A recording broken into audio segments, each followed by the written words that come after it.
on, Kyrie and Gordon, how they're doing? From everything I've been told, that they'll go through at least portions of practice today, and then we'll go from there. Everyone else good to go? Everyone else is good to go, again, from what I've been told, yes.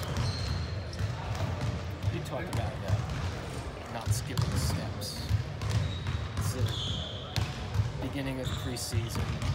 How are you putting it in perspective of what's going on?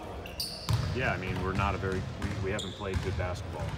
So, the idea is to play better. And, that's our emphasis and our task ahead of us. There's a lot that goes into that. We've got a lot of things to clean up before we, enter a tough 82-game stretch.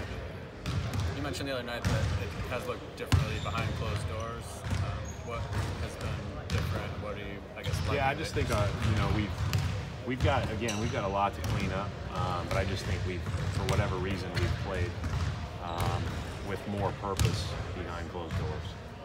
So we'll see. Again, I don't know that there will be an exact.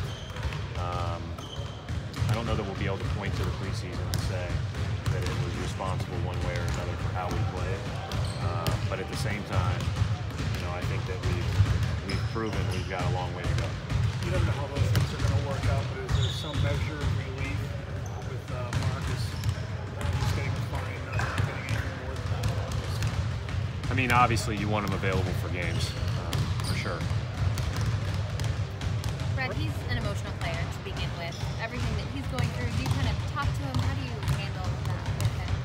Yeah, of course, but I think that ultimately we need him available for games.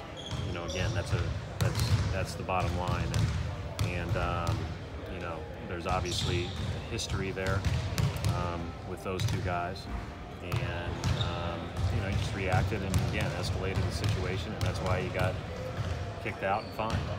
But we need to understand that we need to be available for games. Do you feel that when, with Kyrie missing a couple of preseason games, Gordon missing one, did you get enough out of seeing all of them together during the 4 games, or is preseason games just kind of, are these practices this week more important? I think those guys all, everything has basically been looked at as a practice, and maybe that's part of the, part of the way that we've played. We haven't let up the day before like maybe you would on a typical game day, and because we just played such a funky deal there with playing right out of the gate. I don't think that we've played enough with those guys, no. If you had your way, would you like a couple more preseason games, or no? Good. I think with 3 weeks, we just have to focus on us. I think, again, this is about taking what we've learned and taking that as information and moving forward. And I think that if anything, the good news is it's a reminder of how hard it is to be good. Brett, how important is it for Jalen and Jason to kind of get along well, have symmetry on and off the court? I mean, they're kind of considered the next generation, or however you want to put it, the young guys, and put them together. I don't think it's important for anybody to focus on things like that. I think it's important to build that through doing your job well. And so what we're asking them and everybody else is, this is your task, perform it on every possession. And that builds a trust, that builds a belief and a reliability in one another. And so whether it's them, whether it's any of our older guys, whether it's our Robert Williams who just walked in, that's what they're all shooting for. All that other stuff, like trying to figure out how to build each other up and everything else is all great and good, but if we're not doing what we're supposed to do on the court, then it doesn't happen. So that's a whole team thing, and certainly those two guys are important, but we all need to get better at it. Are you at all concerned about them putting pressure on themselves after coming back from such strong seasons? Well, I think one of the things, Gary, is that we did a lot of good things last year, but we didn't do what we all want to do. That's the end of the day. So we got a lot of pats on the back for coming close, which is, unfortunately, I've been a part of teams like that before, and that doesn't always help you at the start of the season. And think that we need to look at more how we can play now and worry less about how good or how we haven't played well in the last couple weeks, or how good we played at the end of last season. You know, person for person. It was months ago, but was there an emotional letdown after being on such a high for 6 weeks? I mean, obviously it's months ago. You mean at the end of the season? Right, exactly. That team last year, you know, and every team's its own season, every team's its own entity. That team last year played hard. It played really, really hard. Like, really competed.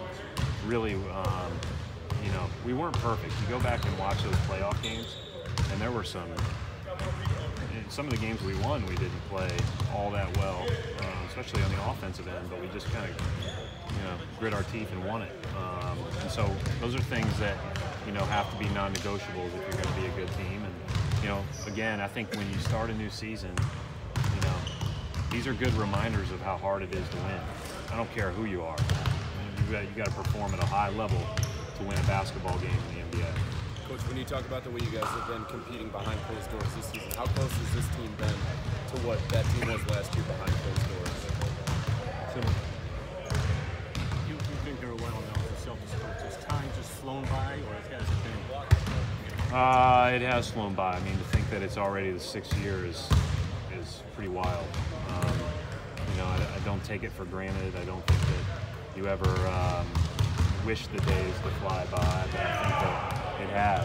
It's flown by, but I hope this week lasts every bit of 24 hours a day so that we can improve and get ready for this, again, this long season. With all the expectations around you guys this year, how much does it help to have a guy like Kyrie who's kind of been through, you know, in Cleveland around those sort of circumstances where people expect so much? Yeah, I mean, I think that there's a benefit in that. You know, I think that obviously we've had a lot of expectations last year going into the year, and that really changed after the first game. And maybe the outside changed, ours didn't. And ours didn't change at the end. So, like, at the end of the day, I guess it's how you define expectations and whose expectations are important to you.